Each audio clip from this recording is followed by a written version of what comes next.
Olá, estamos iniciando o programa Realidades, Direitos Humanos e Cidadania, o seu espaço privilegiado de críticas e debates sobre grandes temas sociais. Hoje a gente conversa sobre a questão da crise, dos riscos e também desastres ambientais no nosso país. E para isso a gente tem aqui a Edneida Cavalcante, que é pesquisadora lá da Fundação Joaquim Nabuco e ambientalista, e temos também o Bertrand Sampaio de Alencar, que é diretor de Meio Ambiente da SEMAS, a Secretaria de Meio Ambiente e Sustentabilidade do Estado. Sejam bem-vindos para a gente conversar sobre esse tema tão delicado, né? Tão amplo, tão complexo, que fala diretamente da vida das pessoas, mas muitas vezes as pessoas não têm ideia, né, do que realmente acontece na questão da influência ambiental na vida delas, né? Como é que vocês veem? Eu gostaria de iniciar com a questão da legislação, né? Que no nosso país até se diz assim, temos uma legislação razoável que aumentou muito, né, as exigências nos últimos anos, como deve ser, né, quase como de um país em primeiro mundo, etc. Como é que vocês veem a importância, mas também os limites da legislação ambiental no Brasil? A gente tem realmente um contexto geral, né, de legislação ambiental, mas também de arquitetura institucional que foi sendo criada, principalmente a partir dos anos 80 e de maneira mais fortalecida a partir da Constituição Cidadã de 1988, que coloca o Brasil nesse patamar de ter, né, leis extremamente modernas, né, e bastante até ousadas numa determinada perspectiva. A gente tem isso como uma construção ao longo de décadas, né, e construção que também conta com um processo de organização por parte da sociedade. Na Constituição Cidadã, acho que a gente tem uma perspectiva muito interessante colocada e absolvida pelo conjunto de políticas que vem na sequência, que é justamente essa da descentralização e da participação da sociedade, né? Isso foi dando ganhos também bastante interessantes. A gente tem uma estrutura, por exemplo, na maioria das políticas, que funciona na sua implementação tendo como instância máxima de decisão os conselhos nacionais ligados a cada uma dessa política. Então, a gente tem o Conselho Nacional do Meio Ambiente, Conselho Nacional de Recursos Hídricos, Conselho Nacional de Proteção e Desastres e vários outros. Como toda construção social, ela está sujeita às mudanças que a gente tem nesses contornos da nossa sociedade, né? Então, tem avanços e tem recuos, a depender de como a sociedade vai estar disposta a cobrar, né, e a ser copartícipe nesses processos, e também como o desenho da gestão governamental vai lidando com essa perspectiva. Você falando, eu lembrei agora quantos casos, eu que também já atuei alguns anos na área ambiental, né? Na verdade muitos anos, quantos casos a gente ouvia e ouve ainda, né, de situações assim que a pessoa foi multada, né? Houve uma fiscalização e ou a empresa, ou o grupo, ou o ruralista, seja o que for, né? E recorreu e contornou e não pagou e caducou e, né, parece que às vezes ou paga e o pagamento é muito menor do que o gasto que deveria fazer para corrigir todo o problema. Né? Como é que você vê isso? Assim? Essa estrutura, ela pode ser mais ou menos fortalecida em função disso que eu falei antes, né? Então, a gente acho que vive um momento atualmente que é de de uma certa desconstrução da importância, né, do tema ambiental, dos órgãos relacionados à política ambiental e das instâncias que cuidam disso, né? Nunca tivemos uma situação ótima, mas eu diria que a gente caminha para que isso fique desacreditado até. E dentro dessa dicotomia de que ou é desenvolvimento ou é meio ambiente. Isso vem sendo colocado assim, de uma maneira muito contundente, né, no atual governo, né? E a gente vê esse desmonte muito claro, né, da estrutura para tratar desse assunto. Em todo caso, a gente tem uma legislação que é razoável. Se for cumprida, sim. Ela Mas é se razoável, você não né? tiver as instituições fortalecidas, pessoal suficiente para que isso aconteça e uma orientação clara de que isso é necessário, inclusive para garantir um futuro para as atividades econômicas, a tendência de que haja um certo esfacelamento e o descumprimento da própria legislação, ela é crescente. Bertrand? É interessante, acho que muito oportuno que a Ednila falou, porque, de fato, se a gente observar como se deu esse processo desde 72, por exemplo, com a Conferência de Estocolmo, quer dizer, o discurso do próprio país naquela época, do governo, era dizer: trago a poluição para o Brasil, mas trago o desenvolvimento. Então, houve uma evolução fantástica desse período até a consolidação da Política Nacional de Meio Ambiente em 81, e a partir daí a formação, como ela muito bem colocou, do SISNAMA, né, do Sistema Nacional do Meio Ambiente, nas suas 3 instâncias federativas, e principalmente a criação de um espaço, né, de uma arena de participação da sociedade onde ela pôde se expressar. E nesse contexto é importante ressaltar o papel do CONAMA. O CONAMA, o Conselho Nacional do Meio Ambiente, é o maior conselho brasileiro, é o conselho mais importante que nós temos.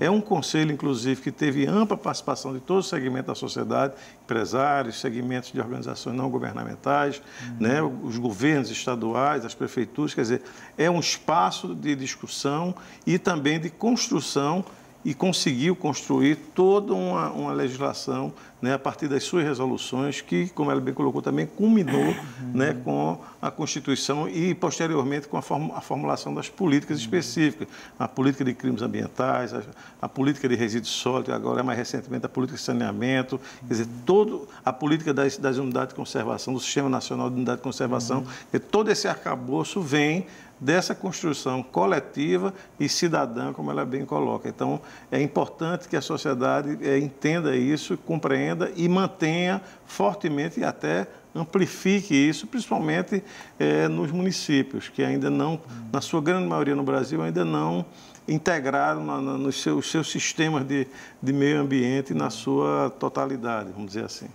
Você está lá na Secretaria, né, de Meio Ambiente. Quais os desafios, obstáculos que você vê, ou avanços também, se você quiser falar, no cumprimento das leis ambientais em Pernambuco? Olha, o desafio é grande. A Secretaria Estadual de Meio Ambiente e Sustentabilidade é uma secretaria relativamente nova. Ela passa, nesse momento, estamos tentando dar uma reestruturada, naturalmente, com as dificuldades que todos nós conhecemos, que tem passado aqui não só no Estado como no país, mas é uma secretaria que coordena o Conselho Estadual de Meio Ambiente, é uma secretaria que coordena a CPRH, que é o órgão que opera, né, a parte de controle e fiscalização, como também a gente trabalha conjuntamente com o Parque Estadual de Dois Irmãos. E as ações, elas estão basicamente distribuídas em 3 grandes eixos, né? Um eixo que trabalha as unidades de conservação. Pernambuco tem 84 unidades de conservação. Né? Dessas 84, nós temos somente 13 planos de manejo. Então, esse é o primeiro grande desafio, transformar essas unidades de conservação em espaços efetivos de preservação e conservação da natureza. Um segundo eixo, bem claro, é o eixo que trabalha questões mais urbanas, a questão da educação ambiental, a questão dos resíduos sólidos, a questão da articulação de um sistema que possa estimular essa participação da sociedade, principalmente dos municípios, né, nessa repartição federativa, né, desse espaço. E um terceiro segmento, que esse é importantíssimo nesse momento, que é o que trabalha a questão da sustentabilidade e das mudanças climáticas, que é o que nós queremos trabalhar mais fortemente aqui no Estado. Então, de uma forma geral, essa é o formato que a gente está trabalhando para levar adiante uma política que consiga conciliar, né, esse desenvolvimento com a sustentabilidade. Então, esse é o grande desafio. E depende muito de cada, como você falou, a Ednilda falou, de cada gestor, de cada gestão, de cada política que assume, né, o governo, de uma importância maior ou menor a esses órgãos ambientais, as secretarias, né, porque em muitos lugares do Brasil a gente sabe que são, né, o orçamento é mínimo, às vezes é um trabalho quase paisagístico, assim, né, muito fraco, né. Então, você falou uma coisa importante, que a gente olha a legislação, mas tem que olhar os órgãos que estão no entorno desse cumprimento e fiscalização. Diga para nós, um pouco para o nosso telespectador, a importância desses órgãos ambientais, né? As pessoas não têm exatamente a ideia do que é a importância, por exemplo, de um IBAMA, do Instituto Chico Mendes, de uma Secretaria de Meio Ambiente, né? E de um próprio Ministério do Meio Ambiente que teve, né, para ser cortado do pescoço no início, não foi isso? Né? E houve uma pressão e continuou, até onde se sabe, é isso que foi noticiado, pelo menos estou falando que foi noticiado na imprensa, na grande imprensa, né, que o Ministério estava ameaçado, assim como outros que foram cerrados, e ele, de alguma forma, continua. Mas a importância desses órgãos, né? É interessante que a gente consiga colocar isso numa perspectiva dos sistemas que são previstos na criação dessas políticas, né? A maioria das políticas, não só de meio ambiente, mas um conjunto de outras políticas setoriais que acabam também tocando, né, na temática ambiental, que ela é interdisciplinar, né, na sua inteireza, eles preveem a estruturação a partir dos 3 entes federados, né? Então, nação, estados e municípios. E prevê que haja toda uma arquitetura institucional para dar conta disso. Então, para a política de meio ambiente, você tem efetivamente o papel de um conjunto de instituições, essas que você citou, principalmente o IBAMA e o Instituto Chico Mendes. O Instituto Chico Mendes tratando de forma mais direta da questão da biodiversidade, né? E uma fragilização disso compromete a implementação da política, né? Ou seja, a fragilidade das instituições e, junto com uma ausência de participação social, fragiliza bastante a implementação da política, né? Quando o Bertrand cita essa questão do Sistema Nacional de Unidades de Conservação, está diretamente relacionado com o Instituto Chico Mendes de Biodiversidade. São eles que fazem a gestão das unidades de conservação federal, né? Mas também faz a gestão do tema, né, de áreas protegidas em articulação com os estados e com os municípios. Se a gente tem isso sendo fragilizado, né, o sistema também começa a ficar comprometido, né? Então, isso tem a ver com quem ocupa o cargo de chefia das unidades, isso tem a ver com o contingente de pessoal nas unidades, de infraestrutura para dar conta do monitoramento, da elaboração dos planos de gestão, de montagem dos conselhos gestores dessas unidades. Então, é importante que a gente olhe numa perspectiva que não seja essa de diminuição da importância dessas instituições, né?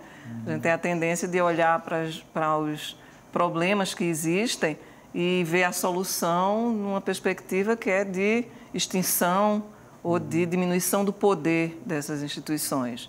Então, quem lida com essa parte toda de fiscalização na área ambiental é o IBAMA, né?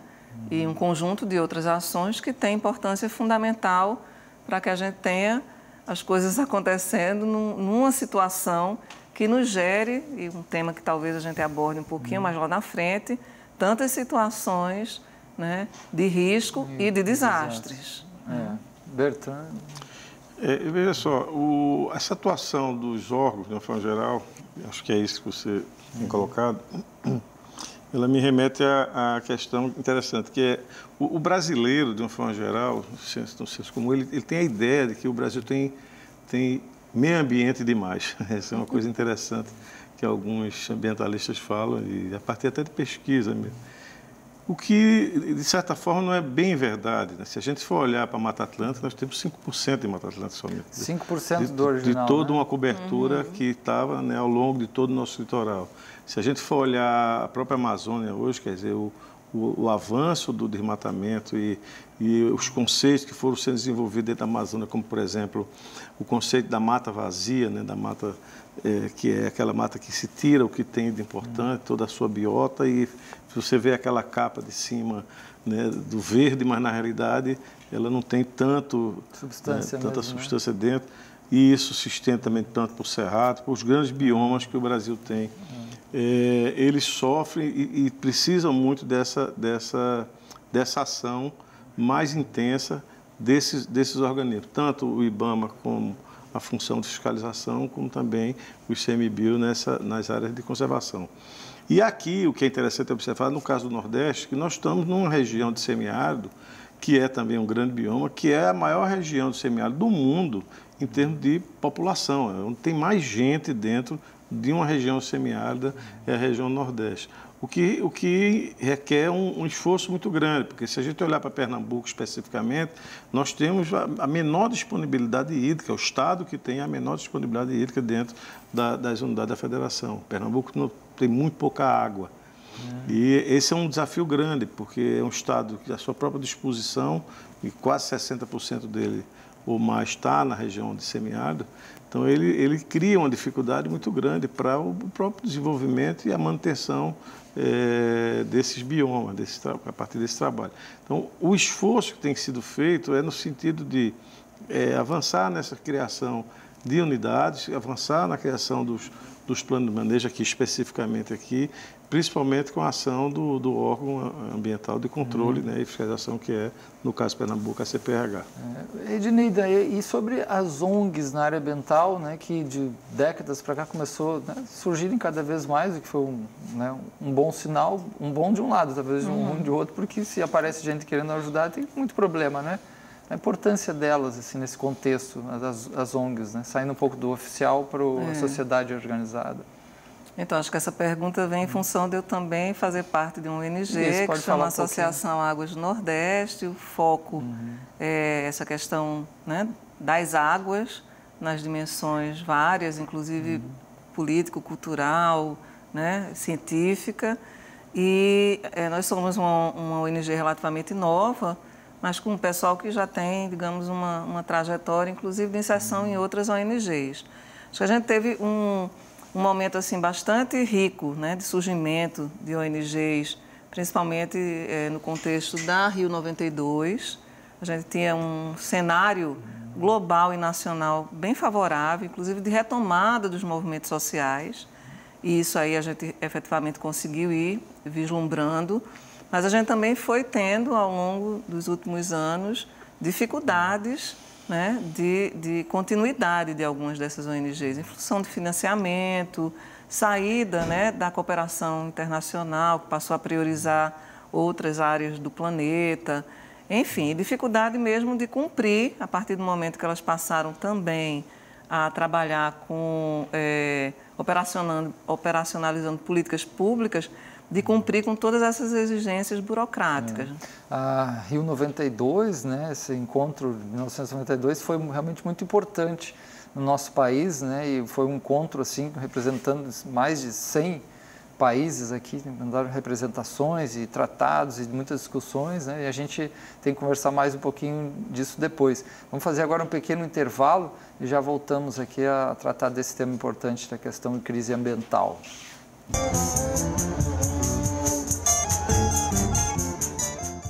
Nós estamos de volta conversando hoje sobre a questão da crise ambiental, os riscos, e também falar um pouco sobre desastre ambiental. E a gente tem aqui a Edneida Cavalcante, que é pesquisadora conhecida, né, da Fundagem, ambientalista, e temos também o Bertrand Sampaio de Alencar, lá da Diretoria de Meio Ambiente da SEMAS, a Secretaria, né, do Estado de Meio Ambiente e Sustentabilidade.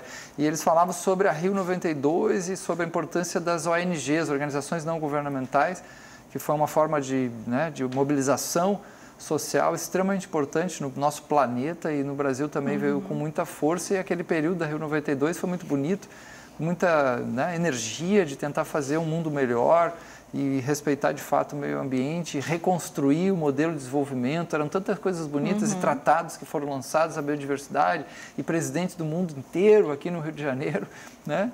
Como é que... nesse quadro de eventos da ONU, né, foi um dos que mais teve presença de chefes de Estado e de países e nações extremamente, né, conflitantes nas suas relações geopolíticas. Mas o apelo naquela época era grande e havia espaço na agenda global, né, para que o tema se colocasse. Bom lembrar que a gente está numa época pós-Guerra Fria, então, digamos assim, estava todo mundo mais no contexto de pacificação, de diminuição dos conflitos, né, entre as grandes potências, e aí a agenda ambiental encontra um espaço, né, bem interessante. Foi também muito rico que acontecesse no Brasil, porque possibilitou que houvesse uma discussão descentralizada. Então, muitos eventos regionais, estaduais, por segmento, aconteceram e confluiu num evento efetivamente de peso. Também de grande peso a participação da sociedade civil, né? Nessa trajetória também foi o evento, até hoje, que mais reuniu representantes da sociedade civil. A Rio 92. A Rio 92, o Fórum Global, que também conseguiu colocar algumas mensagens e influenciar bastante no Fórum Oficial, né? E aí é interessante também que a gente retome essa questão de que a gente estava num processo de constituição, de fortalecimento de ONGs já mais antigas e de surgimento de novas ONGs, porque a gente vinha ali do processo muito recente de redemocratização, de retomada dos movimentos sociais como um todo no Brasil, né? Então, uma das mensagens claras do Fórum Paralelo foi essa de que a gente precisaria estar caminhando numa perspectiva de sociedades sustentáveis, considerando as peculiaridades diversas que existem nessas sociedades, né? Para evitar, de novo, uma lógica de um modelo, mesmo que esse modelo seja esverdeado, o modelo do desenvolvimento sustentável, que é um tema bastante polêmico, né? Mas a mensagem ela era clara, inclusive, de não correlacionar de que o grande contribuinte assim, dos problemas ambientais globais é o crescimento populacional, pura e simplesmente, ou a pobreza, né? Muito pelo contrário, enxergar pobreza e problemas ambientais como fruto de modelos de desenvolvimento que são predatórios, tanto para as pessoas como para os elementos da natureza não humana. E parece que a palavra sustentabilidade, a própria palavra ecologia também, elas foram muito despotencializadas, né? Muita gente começou a utilizar, com empresas poluidoras utilizar, né, de cigarro, de coisas que justamente, né, agridem, poluem, causam doenças, e investindo no marketing verde, né? Esse conceito eu lembro bem, o marketing verde como algo que eu faço a maquiagem ambiental para esconder o que eu faço, né? Bertrand, sobre essa questão das ONGs. Sobre as ONGs eu posso falar mais um pouco sobre eu sou um dos fundadores da ASPAN, que é a Associação Pernambucana de Defesa da Natureza, está fazendo 40 anos esse ano, dia 5 de junho. E é uma das coisas mais importantes que aconteceu na minha vida, foi ter participado desse espaço democrático e de mil oportunidades de envolvimento com pessoas extremamente interessantes, importantes, e também em áreas muito,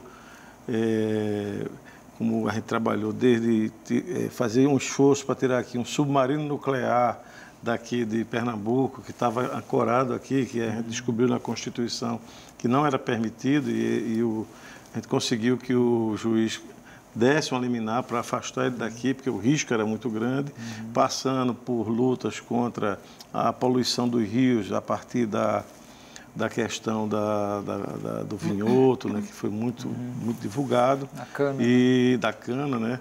E vários outros movimentos que a gente veio trabalhando. E mais recentemente, eu particularmente, vim me envolvendo muito num trabalho mais social, que era voltado para a questão do resíduo, especificamente com a questão dos catadores, né, de material reciclável. Então, a gente deu um foco nessa questão e conseguimos, a partir da criação de um trabalho conjunto de outras entidades, a gente criou o Fórum Lixo Cidadania, do Estado, e a partir daí começou todo esse trabalho com a criação do Movimento Nacional dos Catadores, e hoje tem um espaço bem interessante de atuação.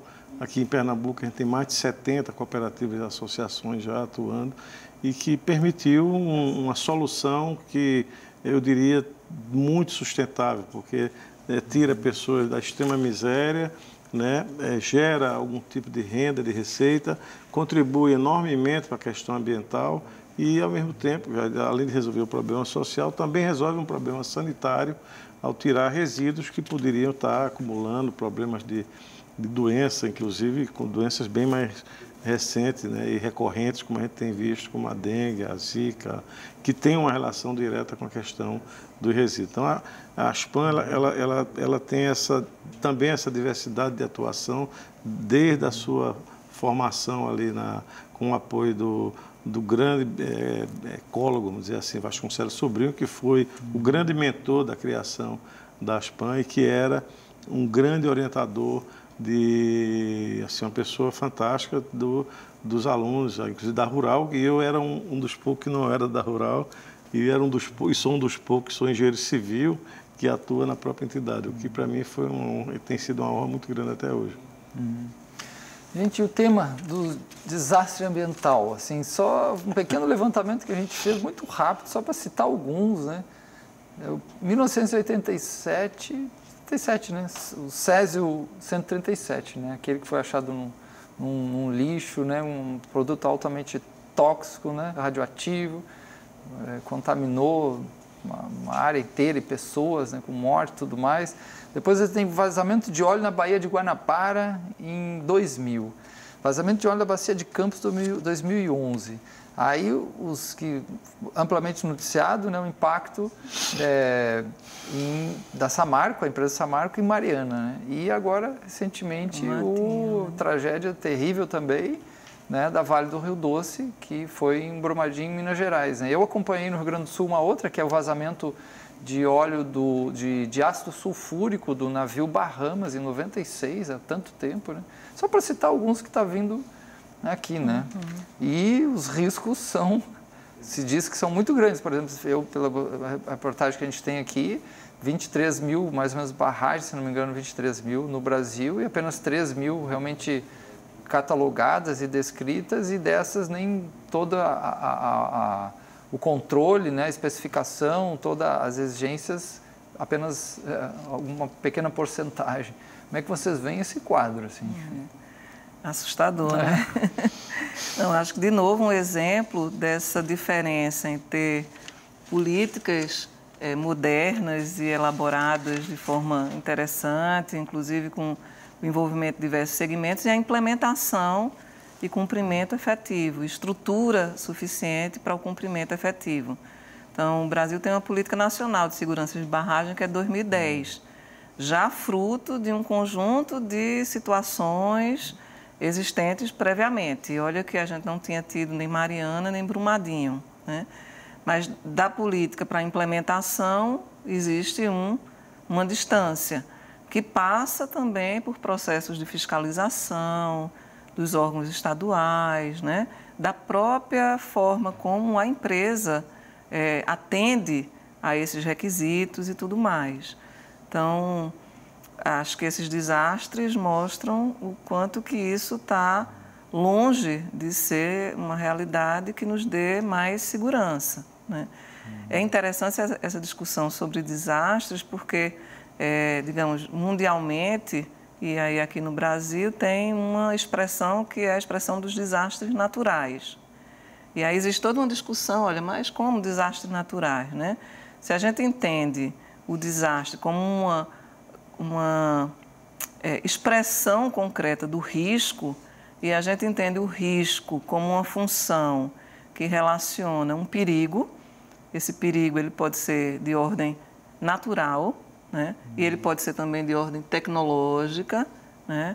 Ou seja, de caráter antropogênico, produzido assim, pelos seres humanos, mais uma situação de vulnerabilidade. O risco é isso. O desastre é quando você concretiza. O risco é uma probabilidade de que aconteça um desastre. O desastre é a efetividade, né? E nesses casos que você falou de isso Mariana e os danos e tudo mais. Do Samarco e da Vale do Doce, parece que já havia vários avisos sobre os riscos, não é isso? Várias, né, pessoas, estudos e pessoas até de conselhos que abandonaram o conselho, que não concordavam. De risco das barragens, discussões sobre a própria tecnologia, como sendo uma tecnologia ultrapassada, esse tipo de barragem de rejeito. Mas acho que o principal é a gente entender que o risco é uma probabilidade que associa essas duas, pelo menos essas duas situações, né? De haver um perigo, o perigo é o do rompimento de uma barragem, isso tudo tem uma série de procedimentos e discussões de ordem técnica, mas também mais do que técnica, e uma vulnerabilidade, né? Ou seja, uma população que pode ser atingida, né? Um rio que pode, né, sofrer danos e por aí vai. E quando se concretiza, é isso que a gente viu, né? Muitas vidas humanas, mais de 200 mortos, cerca de 100 desaparecidos ainda, um rio morto, né? Então, que tanto não é na situação coisa, né? de Mariana... Quantas pessoas vivem do rio, né? Pois é. Matar um rio é matar... Então, é algo que tem uma proporção, né, que é gigantesca e que se prolonga no tempo, né? Ou seja, qual vai ser a quantidade de anos necessários para aquele rio voltar a ter vida, né? Pode-se fazer uma série de iniciativas, mas isso não tem uma resposta no nosso tempo, digamos assim, de vida e das atividades econômicas, né? Você pode retardar, né, a presença, né, do material contaminante, até impedir ou evitar que ele chegue, né, além de um determinado limite, mas isso é sempre uma condição de incerteza no longo prazo, né, porque você não sabe que outros eventos podem acontecer e potencializar esse evento anterior. E a primeira pergunta que se faz sempre, né, a primeira pergunta é como é que há pouco tempo aconteceu um acidente da Samarco e agora acontece de uma forma, uma tragédia muito mais amplificada, porque morreram um pouco mais de 19 pessoas, se eu não me engano, no acidente de Mariana. Esse aí já vai, acho que em 408, se não me engano, 308. Quer dizer, é uma tragédia imensa. Então, eu acho que é importante destacar uma questão. Primeiro, esse é o caso típico da externalização dos prejuízos e a internalização dos lucros. Quer dizer, esse modelo realmente ele é absolutamente insustentável. E a forma como isso vem sendo tratado, sobretudo, não só no Brasil, porque é a segunda questão que eu queria colocar aqui, esse problema, na realidade, ele acontece em outros países também. No passado teve um desastre como esse, e aí fica difícil saber se é desastre mesmo, né, professor? No Canadá, por exemplo, mas ninguém morreu, nenhuma grave agressão ambiental aconteceu e nem teve tanta repercussão, muito menos na mídia, né? Isso se dá a partir de um modelo de gerenciamento de riscos, né, que foi muito bem colocado, muito bem pensado e que trabalha as questões como a própria legislação de 2010, que no caso aqui do Brasil, lá eles têm uma legislação bem rigorosa e que elimina completamente esse problema, ou seja, a fazer uma gestão de risco, entendendo o perigo como uma ameaça e o risco como uma quantificação, por exemplo, desse perigo, né? O risco seria talvez uma forma de você quantificar o perigo para poder tentar saber como é que você elimina ele e a partir daí montar um processo de gestão dele com medidas que são extremamente importantes, como por exemplo, no caso de Brumadinho, é impressionante como não se tocou nada, não tem uma sirene que tocou, não houve uma medida rápida de ação, nada aconteceu. Como é que se imagina um refeitório gigantesco daquele, né, embaixo da barragem? Como é que as pessoas... Fazer tudo errado, né? Tudo fora do padrão. Quer dizer, é uma coisa que, ainda mais para um tipo de atividade, que aí eu também faço uma reflexão nessa questão, que é uma atividade que, se a gente parar para pensar, de exportação de minério, né, sobretudo para países que vão produzir armamento, né, e que vão vender para matar as pessoas. Quer dizer, me parece que está é um contexto extremamente complicado, né? Se a gente passar para analisar sobre esses diversos, né, ângulos da questão. Então, essa tragédia, né, anunciada, como se diz, né, de Brumadinho, a gente espera que ela deixe efetivamente uma lição, se é que a gente vai conseguir, que do Brasil é difícil, e com isso a gente consiga rapidamente eliminar esses problemas. Mas é difícil.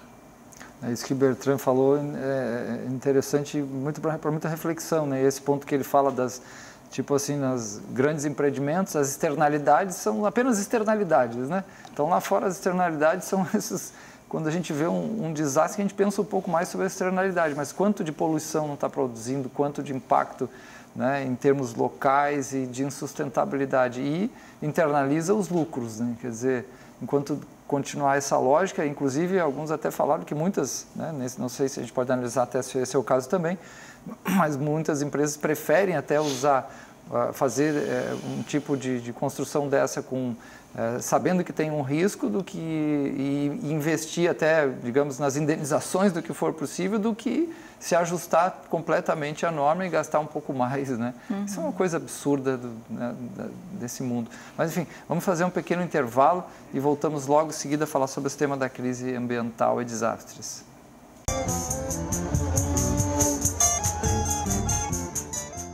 Estamos de volta conversando sobre crise, desastre ambiental, a questão ecológica no nosso país, né? E aí o nosso convidado Bertrand fez até uma comparação interessante, né, com um caso que acompanhou no Canadá, né, que o impacto foi muito menor, né? E aí pode falar por quê, as medidas que são tomadas e o que não teve no caso da Vale do Rio Doce, também da Samarco, mas da Vale do Rio Doce, que foi agora recente e foi extremamente trágico, né? As diferenças.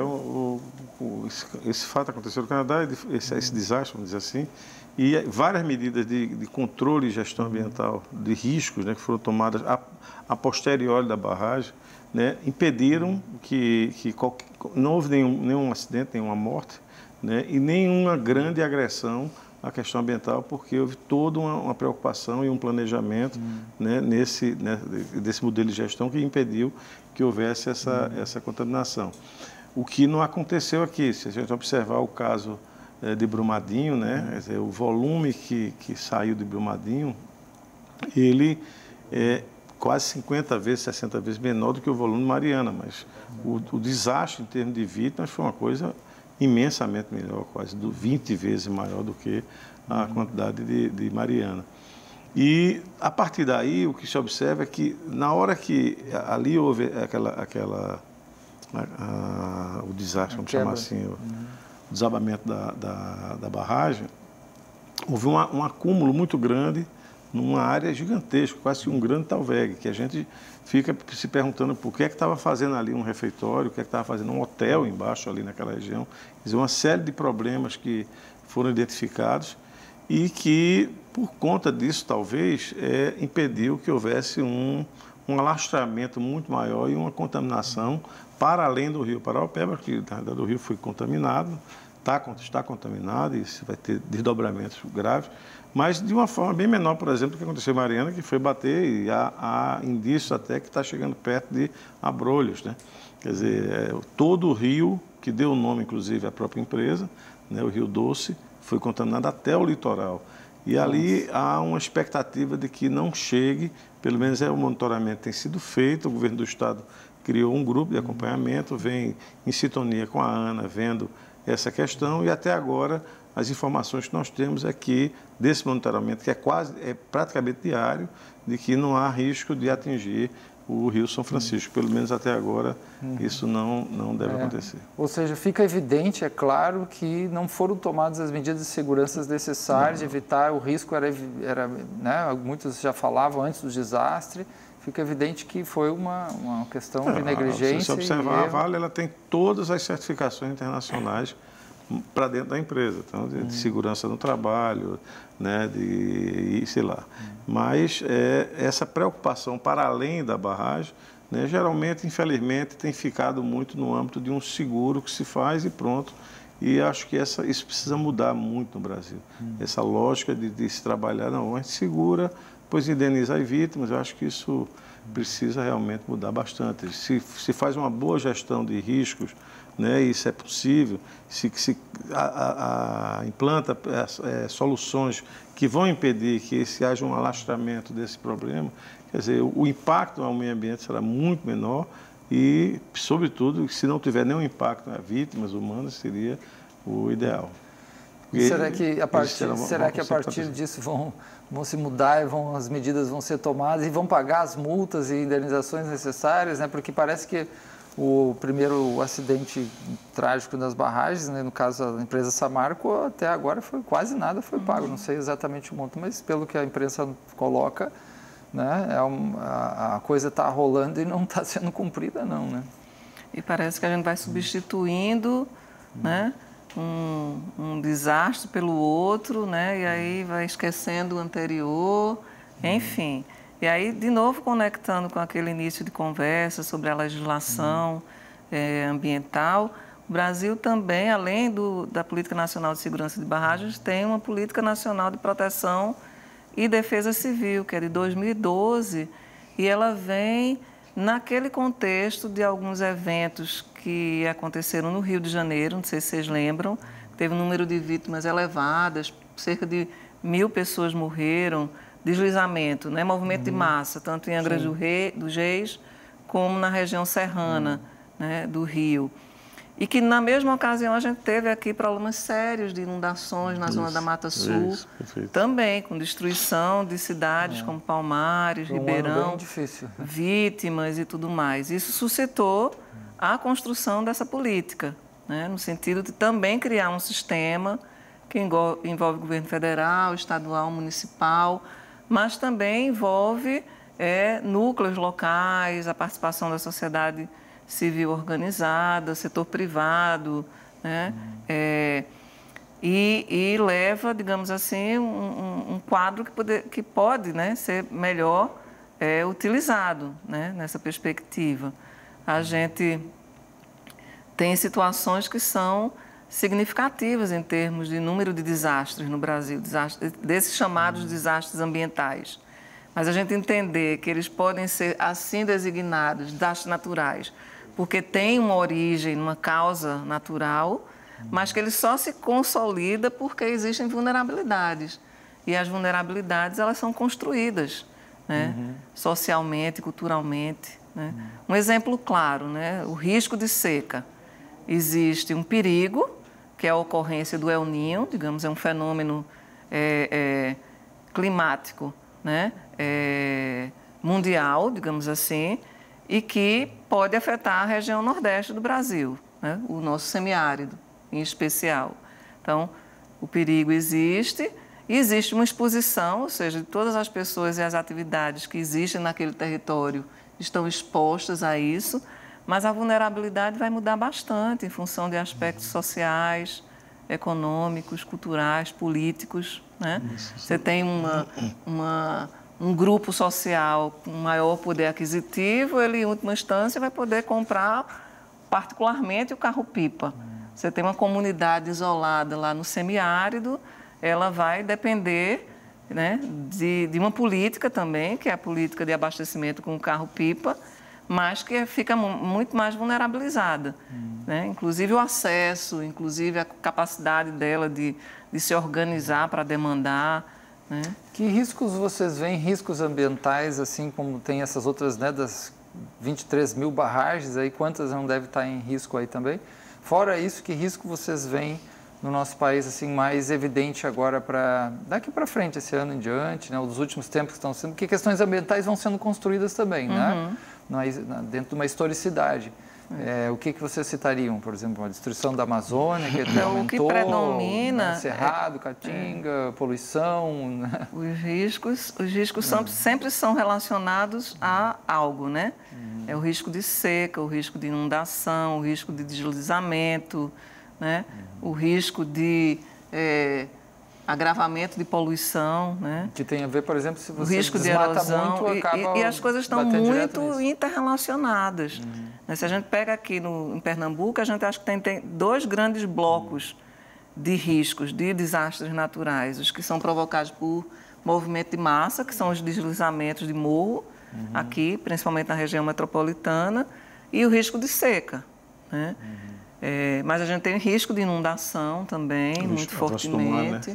Avanço, risco de erosão marinha, muito presente.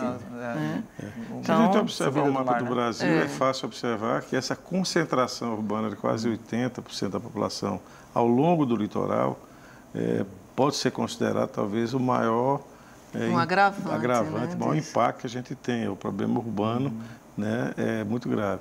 Se a gente considerar as opções que o país está adotando em relação, por exemplo, à exportação de alimentos, com o desenvolvimento de algumas, uma tendência muito forte a um tipo de monocultura, por exemplo, agora a soja está na moda, então, assim, um avanço absurdo da soja, isso tem um impacto imenso, porque é um consumo muito grande de substrato, de água, de terra, numa região que foi praticamente, está sendo cada vez gradativamente devastada. Tem lugares que sumiram inteiros no Mato Grosso. Ela avança isso é perceptível. Eu estive essa semana em Brasília, a gente olhando do avião, é muito perceptível como avança e o que sobra é um pouquinho de uma trilha lá da Mata Ciliar, por exemplo, ao longo dos rios, algumas pequenas porções, aqui a gente vê muito aqui na zona da mata, que é função exatamente das exigências ambientais, mas as pressões que a gente sofre hoje com um modelo de agricultura, né, que é extremamente agressiva, principalmente pelo uso intensivo de agrotóxicos, né, em detrimento de estar usando, como deveriam estar usando. Em Pernambuco tem até uma tradição nessa área de utilizar a agroecologia e produtos, né, não contaminados, associada a esse problema urbano, né, a gente vai falar um pouco do problema também da Amazônia, que esse é um problema mundial. Quer dizer, eu diria que talvez sejam esses os grandes problemas. Mas a gente não pode esquecer, porque hoje, inclusive, amanhã é o Dia Mundial da Água, e naturalmente a gente não pode esquecer que esse é um grande problema que nós estamos passando. Eu gostaria de dizer uma frase ontem que eu ouvi de uma tia que eu tenho extremamente lúcida, que tem 95 anos de idade, minha tia Givondete, lá em Brasília. Ela olhou para mim e disse: meu filho, eu moro aqui há 50 anos. Pela primeira vez eu liguei o chuveiro e não saiu água lá em Brasília. Então ela ficou num desespero, que ela disse que nunca mais, porque veja bem, minha família toda saiu do Exu, e ela saiu do Exu por conta de problemas de briga de família e foi morar lá. Então ela vivia num ambiente extremamente seco, né, de caatinga, de semiárido, e vai para uma região onde ela nunca teve esse problema. Pela primeira vez, Brasília teve problema de água, assim como São Paulo, assim como Recife tem problemas também. Então, o problema da água talvez seja hoje um problema que precisa ser entendido pela sociedade, seja nas medidas mais simples de controle de um banho, né, de lavar um prato, mas passando também por esse excessivo consumo de água, por exemplo, para a produção, que é imensa e que cria uma distorção aí com a sociedade. Edneida, sobre isso ainda? Eu diria que nessa linha de como a gente olhar para esse tema, né, de crise ambiental, que eu considero que é uma crise de paradigma, de visão de mundo até, né, e a gente precisa repensar isso, a sociedade precisa se dispor a pensar sobre isso, né? Até porque a ideia que muita gente tem, né, a gente que dá aula, já deu aula nessa área, educação ambiental, você ainda está muito mais, né, claro, a gente vê que as pessoas têm uma ideia de meio ambiente ou verdizante, né, não, é as árvores, é lá fora, é uma questãozinha do lixo, elas não veem como espaço pela vida dela, o consumo, o transporte, o uso da energia, né, as políticas que ela apoia, os governantes que elas apoiam, né, que podem destruir mais ou menos, aumentar a sustentabilidade ou diminuir, né. Então, a gente tem uma concentração da população mundial muito nas cidades, né? Mais de 55%. Aqui no Brasil, mais de 76%, concentrado em 26% do território.